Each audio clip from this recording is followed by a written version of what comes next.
ഇപ്പോൾ സ്വർണ്ണവില നമ്മൾ പറഞ്ഞ പോലെ ഒറ്റയടിക്ക് 10,200 രൂപ കൂടി 1,23,120 രൂപയിലേക്ക് സ്വർണ്ണവില എത്തിയിട്ടുണ്ട്. സഹിൻ ആന്റണി നമുക്കിപ്പം ചേരുന്നുണ്ട്. സഹിനെ, ഒരു ഞെട്ടലോടുകൂടി അല്ലാതെ ഈ വാർത്തയെ നമുക്കങ്ങനെ കേൾക്കാൻ സഹിൻ ആന്റണി അല്ല, സെയ്ഫു നീസയാണ് നമുക്കൊപ്പം ഉള്ളത്. സെയ്ഫു, കുറച്ച് മുൻപ് തന്നെ അറിയായിരുന്നു സ്വർണ്ണവില കൂടുമെന്ന്. ആ വില ഇങ്ങ് പുറത്തു വന്നു.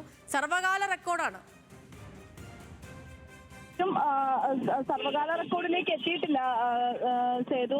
പക്ഷേ ഇത് വീണ്ടും 1,20,000 കടന്നു സ്വർണ്ണവില എന്നുള്ളതാണ്. ഇതിനു മുമ്പ് സ്വർണം ഏകദേശം 1,30,000 രൂപയുടെ വരെ എത്തിയിരുന്നു.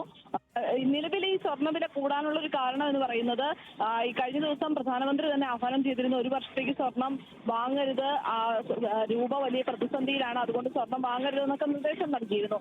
അതിന്റെ പിന്നാലെ തന്നെ ഈ സ്വർണത്തിന്റെ ഇറക്കുമതി ചുങ്കം വർദ്ധിപ്പിച്ചിരിക്കുകയാണ്.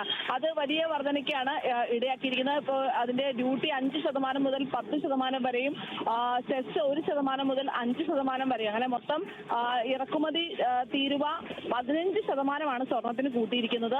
അതുകൊണ്ട് തന്നെ ഇന്നു മുതൽ ഏകദേശം 9%-ഓളം സ്വർണത്തിന് വില വർദ്ധിപ്പിക്കേണ്ടി വരുമെന്ന് വ്യാപാരികൾ അറിയിച്ചിരുന്നു. ഇതിന്റെ അടിസ്ഥാനത്തിലാണ് ഇപ്പോൾ സ്വർണത്തിന് പവന് 10,200 രൂപ ഒറ്റ ദിവസം കൊണ്ട് കൂടിയിരിക്കുന്നത്. നമുക്കറിയാം, ഇന്നലെ സ്വർണത്തിന് 1,12,920 രൂപയായിരുന്നു വില. പക്ഷെ ഇന്ന് അത് 1,23,120 രൂപയായിരിക്കുന്നു.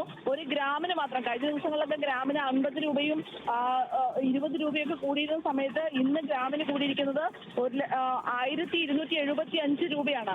അങ്ങനെ ഗ്രാമിന് 15,390 രൂപയായിരിക്കുകയാണ് ഒരു ഗ്രാം സ്വർണം വാങ്ങണമെങ്കിൽ പോലും. എന്തായാലും സ്വർണ്ണവില ഇനിയും കൂടാൻ തന്നെയാണ് സാധ്യത. കാരണം കേന്ദ്ര സർക്കാർ അതിൽ കൂടുതൽ കടുപ്പിച്ചിരിക്കുകയാണ്. കാരണം രൂപ ഏറ്റവും കൂടുതൽ വിനിമയം നമ്മൾ ഇന്ത്യയിൽ നടത്തുന്നത് ക്രൂഡ് ഓയിലിനും ഒപ്പം തന്നെ സ്വർണത്തിനുമാണ്. അതുകൊണ്ട് തന്നെ സ്വർണം ഒരു നിക്ഷേപം എന്നതിനപ്പുറത്തേക്ക് നിലവിലെ സാഹചര്യത്തിൽ ഇപ്പോൾ ഒരു പശ്ചിമേഷ്യ യുദ്ധമൊക്കെ കടുപ്പിച്ചിരിക്കുന്ന സാഹചര്യത്തിൽ ഇപ്പോൾ ഒരു പ്രതിസന്ധി ഘട്ടത്തിൽ സ്വർണം അത്ര അത്യാവശ്യമായി വാങ്ങി വെക്കേണ്ടതല്ല. പക്ഷേ ക്രൂഡ് ഓയിലിന്റെ കാര്യത്തിൽ നമുക്ക് ആ ഒരു വിട്ടുവീഴ്ച ചെയ്യാനാകില്ല. അതിന്റെ കൂടി പശ്ചാത്തലത്തിലാണ് ഇപ്പോൾ ഈ രീതിയിൽ ഇറക്കുമതി തീരുവ 15% വർദ്ധിപ്പിച്ചിരിക്കുന്നത്.